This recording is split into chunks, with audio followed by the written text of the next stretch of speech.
ఆ నాన్ వేష్ గాడంట వాడు ఎక్కడున్నాడు కానీ వాడు ఇండియన్ కంట్రీలో లేకుండా ఉండి వాడు ఇష్టం వచ్చినట్టు వాడు పేలాడు. వాడు ఇండియన్ కంట్రీలో ఉంటే ముక్కలు ముక్కలుగా నరికేవాళ్ళు వాళ్ళ రోజున. వాడు అసలు మనిషేనా? మనిషి పొడవు పుట్టినాడేనా?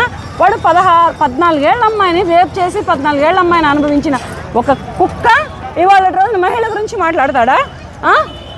ఇవాళ రోజున మహిళ గురించి మాట్లాడే అర్హత ఉందా వాడికి? శివాజీ గారు అమ్మని పట్టుకొని మాట్లాడతాడా వాడు? శివాజీ గారు అమ్మ చెప్పు మోయటానికి కూడా సరిపోడు వాడి జన్మ. అటువంటిది వాళ్ళ అమ్మని పట్టుకొని అన్ని వల్గర్ మాటలు మాట్లాడతారా? శివాజీ గారిని మొత్తం హీరో చేసేసారా మీరు? హీరో అతను ఎప్పటి నుంచో హీరో ఉన్నాడు. అతను గత 30 ఏళ్ల బట్టి సినిమా ఫీల్డ్లో ఉన్నాడు. చిన్న చిన్న క్యారెక్టర్ ఆర్టిస్ట్గా వచ్చాడు, హీరోగా చేశాడు. చాలా సినిమాలలో అతను మంచి హీరోగా కూడా ఉన్నాడు. ఇప్పుడు దండోరాలో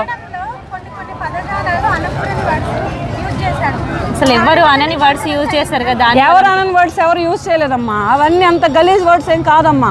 వీళ్ళు ఇప్పుకొని తిరిగే దాని మీద గలీజ్ ఏం కాదు. వీళ్ళు బికినీలు వేసుకొని తిరిగే దాని మీద ఏమీ గలీజ్ కాదు. నాన్ వేష అనే మాటల మీద గలీజ్ ఉన్నాయా? అతన్ని తిట్టి ఇతన్ని తిట్టి ఎంతమందిని తిడతాడు వాడు? వాడు అమ్మలేదా? వాడు అక్కలేదా? వాడు చెల్లెలేదా? ఎందుకు తిడతాడు అట్లాగా? వాడు ఒక మనిషి అయి ఉండి అలా తిడతాడా?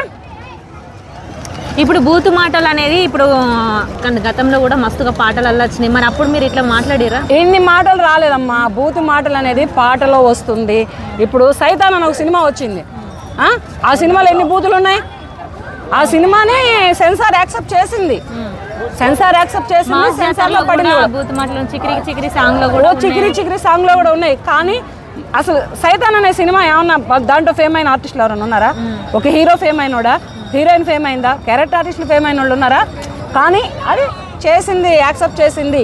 ఏంటంటే ఆ కథనానికి సరిపడ్డట్టుగా ఉంది కనుక అటువంటి వర్డ్స్ని సెన్సార్ బోర్డు యాక్సెప్ట్ చేసింది. వదిలేసి అన్న మాటలు కరెక్టే అంటారు, ఆయన మాట్లాడిన బూత్ కూడా కరెక్టే అంటారు మీరు. ఆయన ఏం బూతులు మాట్లాడలేదు. బూతులు మాట్లాడారు అంటే ఒప్పుకోను నేను. ఆయన బూతులు అయితే మాట్లాడలేదు ఆయన. సరే మేడం, ఇప్పుడు లాస్ట్ ఫైనల్గా మరి ఇప్పుడు ఏం చెప్పాలనుకుంటున్నారు? ఏం చెప్పేదేముంది? వస్త్రధారణ సరిగ్గా వేసుకోమన్నారు, మంచి వస్త్రధారణ ధరించమన్నారు. ధరిస్తే బాగుంటుంది. నాన్ వేష్ అనేవాడు ఏదో కంట్రీలో ఉండి మాట్లాడతాం కాదు. నువ్వు నిజంగా మగాడివి అయితే, నువ్వు నిజంగా అయ్యకే పుడితే నువ్వు ఇండియాకి వచ్చి ఇండియాలో ప్రజల్లోకి వచ్చి మాట్లాడు. వీళ్ళమ్మల్ని తిట్టడం కాదు.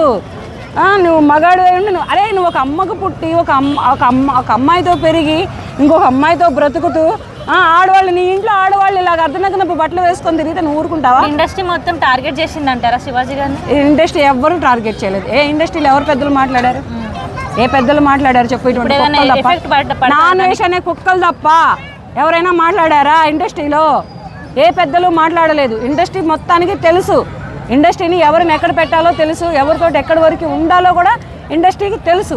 తెలిసినప్పుడు ఇండస్ట్రీ ఎలా మాట్లాడుతుంది? నాగబాబు కూడా రియాక్ట్ అయ్యారని తెలిసింది. నాగబాబు గారు అంటే ఇక చెప్పలేము. అతను ఏదో గబుకమని అన్నారు కానీ నాగబాబు గారి గురించి మాట్లాడే అంత లేదు. ఈ కుక్కలు శివాజీ గారికి ఏమైనా ఎఫెక్ట్ చూపిస్తుందా ఇప్పుడు ఈ ఇష్యూ వల్ల? శివాజీ గారు ఇంకా హీరో అయ్యారు, ఇంకా హైలైట్ అయ్యారు.